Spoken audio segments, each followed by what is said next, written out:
Hello. I need to tell you a little story tonight, but first I have to share something on a personal note. It's hard for me to get in front of this camera for a number of reasons. Um, my eyes are distorted for one reason. One is, if we call your attention to it, you'll probably see it every time now. But one eye is not as far open as the other one is. For some reason, my teeth are gray. I don't understand why they're gray. I might have something to do with medications that I'm on. But I have spent a screaming fortune, probably $100,000 on trying to keep teeth in my mouth from the time I was young. And I'm losing the battle. I get another one out tomorrow, trying to keep enough in there so that I don't have to have dentures. But I want you to know I'm here to share information because it's not easy for me to get in front of this camera and see my face all up and down my channel. It's not an easy thing. Having said that, I have a story to tell you.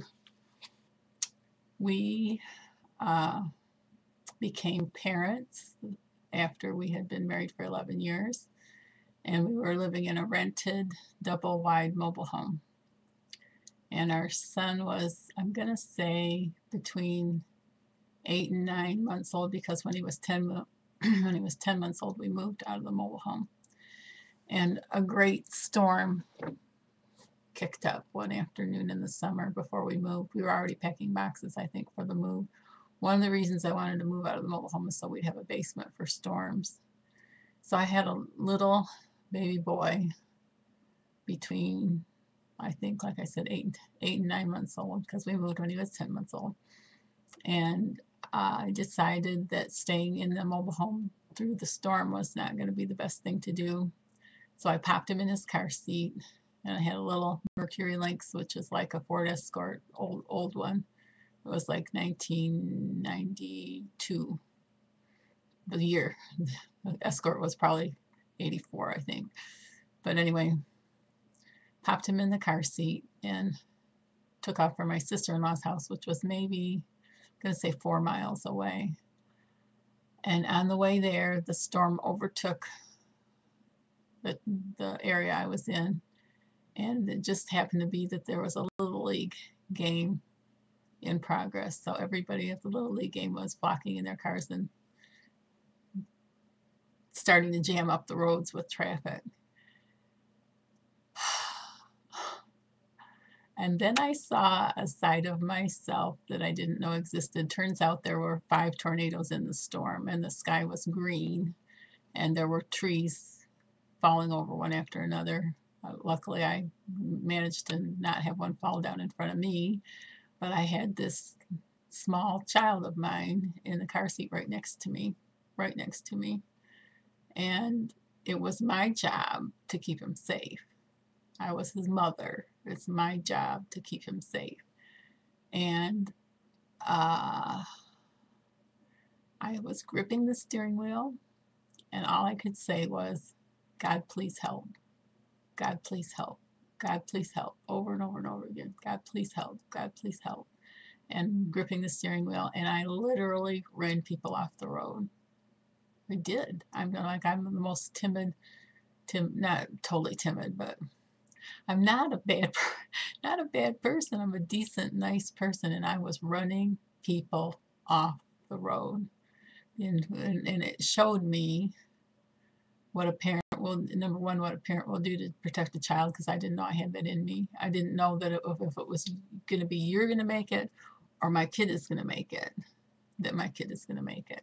I didn't know that. I really did not. But that's what it suddenly was. I was in that situation without any preparation, and it was going to be, my view of it was either the storm was going to get my son or somebody else's Little League kid. And I literally was running people off the road to try to get to my sister-in-law's house for safety. So that was an eye-opener for me, real eye-opener of what you will do to protect your own children. So I don't want to see times like that. If there's anything I can do now, of course my son can fend for himself now, but doesn't need mama to run interference for him anymore. many years ago. But if there's something that I can do now to prevent being in a situation like that, an ounce of prevention is worth a pound of cure.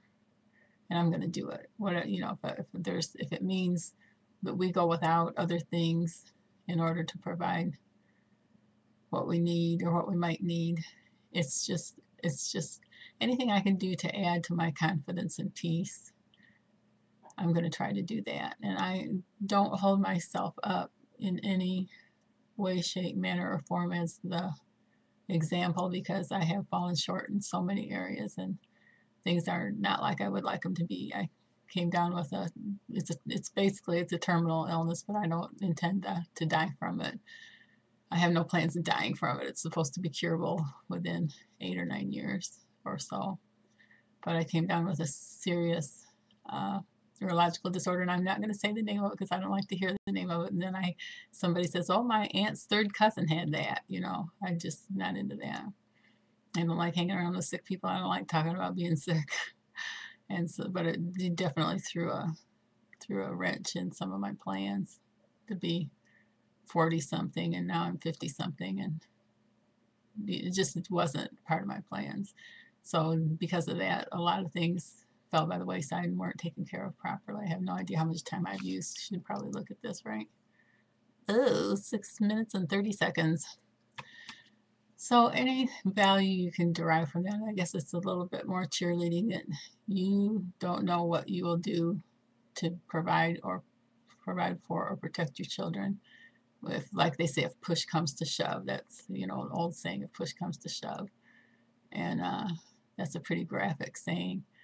I don't want to be running people off the road. So then, of course, we moved into a house with a basement, and that problem was over with. And then a few years later, we had a tornado that went right across our street.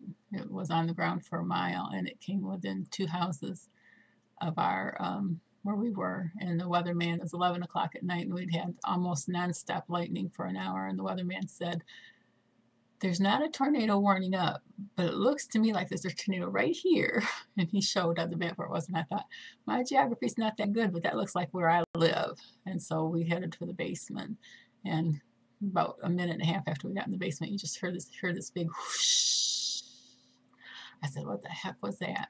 But there was something I learned from that experience of a tornado actually coming through the neighborhood. Well, you're a lot more calm when you have a basement. I learned that when you have a basement to go. I just grabbed my son with his air mattress and flashlight and telephones and stuff, and tried to get my husband to come down in the basement. But the other thing that I really learned from that was we prayed when we got down to the basement, and I felt total calm. And boy, when you got outside and looked at the destruction that there was on the very next corner from our house, it looked like, and I'm not saying I have favoritism here, but it looked like there were angels that must have been standing up in the street with their hands held up, holding that storm back to a certain point. Because when it came to my property, the flower pots weren't turned over. I had flower pots out in my front yard. The little bicycle wasn't turned over.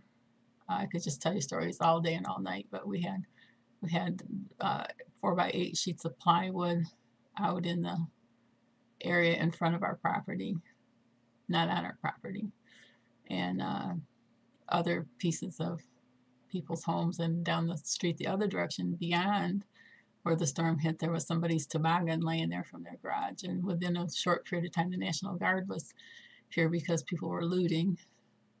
Had to show your driver's license to get into your neighborhood. So I learned that when you know the maker of the storm, there's a great calm that comes with that.